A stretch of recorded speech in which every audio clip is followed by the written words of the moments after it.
So listen. If you learn to manage these two things right now that I'm about to tell you, if you learn how to manage and master these two concepts, nothing, no one, you can't be touched. You cannot be touched. Two major things that they don't teach you in college, two major things that they don't generally teach you in your household, two major things that they don't really elaborate on as you grow up into adulthood. Once you master these two things, your entire life will really change upward, continuously ascending and getting better and better and better and better and better. Your emotional wellness, the way you manage your emotions, the way you respond to other people, the way you engage in relationships really goes a long way. Once you learn how to manage this emotional GPS system that you have inside of you, and some people call it your intuition, you know, listening to your intuition, understanding your intuition, understanding how to manage your intuition. And the number one way to really manage your emotions, of course you can read books on it, you can listen to YouTube videos about it, but honestly, as you interact with other people will really test your emotional wellness. If they say something to you that kind of doesn't sit right on the inside of you, that's your opportunity to challenge your response to them. You can either be shady to them and say something smart back, or you can brush it off and understand your worth and understand how confident you are, because everybody is just a reflection of you. So anybody who says something that doesn't allow you to feel, you know, good about yourself type of ordeal, that's just a reflection of the person that they are. You feel me? They hurting inside. That little boy, that little girl inside of them, they really hurting if they utter up the words to say something so disturbing and so ignorant, or if they do an action that's so beside you. That is your opportunity to evolve your character, to manage your emotions. And I know it's not what people want to hear, because I know people want to fight fire with fire. I know people really want to go neck for neck. I know they're not mature enough. It takes a level of maturity to really get in touch with your emotional wellness. This goes for friends, this goes for strangers, this goes for when you on the road driving the car, you know, that road rage that you be having, that's a test too. That determines how emotionally healthy you are on the inside. And that determines your opportunities.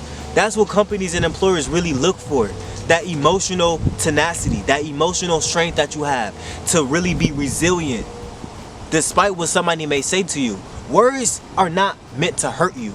You feel me? Actions, on the other hand, now they may cause a little sting, but words are not generally meant to hurt you. Your spirit is supposed to be so motherfucking strong, so motherfucking resilient, that anything that anybody says to you would just really fly over your head.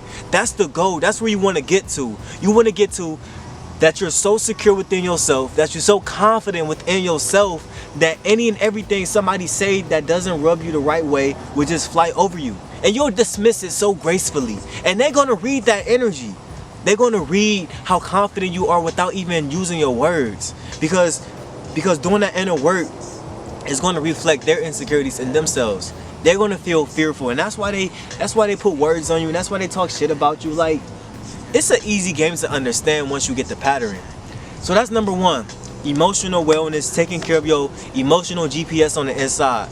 The biggest test is other people. How you manage other people, how you think about other people really determines how healthy your emotional GPS is.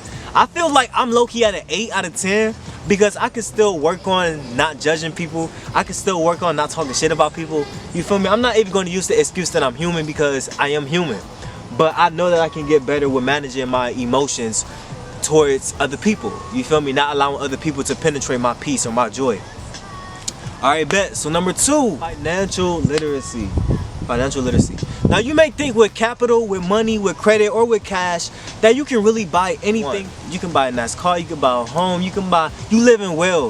If you're financially literate, if you have the income, if you have the resources, if you have the assets, if you have the wealth, you feel me? Then you really selling high. Understanding your finances, understanding budgets, understanding your income, understanding the difference between an asset and a liability will get you so far. Financial literacy.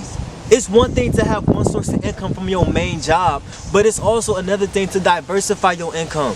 To really understand that you can make income doing different things in your experience. And you will find that once you understand your purpose, like I feel like teaching and talking in front of the camera is natural to me. So I feel like eventually this is going to be a source of income, but for now I'm really just using it to express myself. You know, kind of like a diary in a sense, I would say. But financial literacy, and they don't teach you financial literacy in school.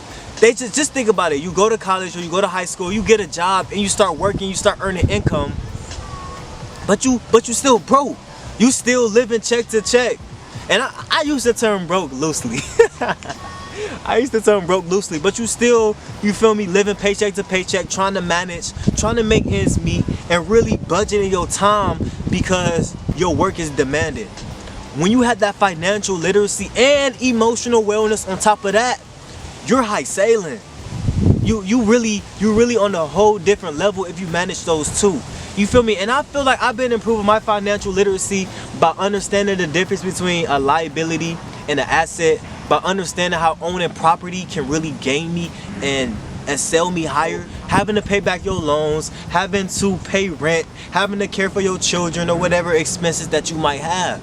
So they don't teach you that financial literacy. I feel like it's so easy to accomplish your degree to some extent. You just have to be disciplined. But when it comes to managing finances, managing numbers, it's not always that easy. So I urge you and I encourage you to please look into ways to gain income, look into ways to managing your money, and looking into ways of really understanding the importance between income and expenses, assets and liability, owning property, just managing your numbers. The numbers are really important. Managing your numbers and understanding your emotional well-being are the two things that will really propel you so motherfucking high. Financial literacy, emotional wellness. Together, you can't be touched, my friend. You cannot be touched. And you'll also be looking attractive once you learn to manage these two. Because if you got a balance on your emotional wellness, you're going to want to work out. You're going to want to improve yourself. Your skin is going to clear up. You're going to want to eat healthier because your emotions are at its highest peak. So you're going to want to take care of your body once you take care of your emotions. Once you take care of because that's really what we are. We're emotional beings. You feel me? Some people just don't know how to manage it. And that's when they fall into some type of depression or anxiety, or that's when trauma impacts them every single day. And then financial literacy is just a concept that you really have to focus on and study into. Like, it's really a thing for me that I'm ongoing learning, teaching myself how to manage finances at a accelerated rate.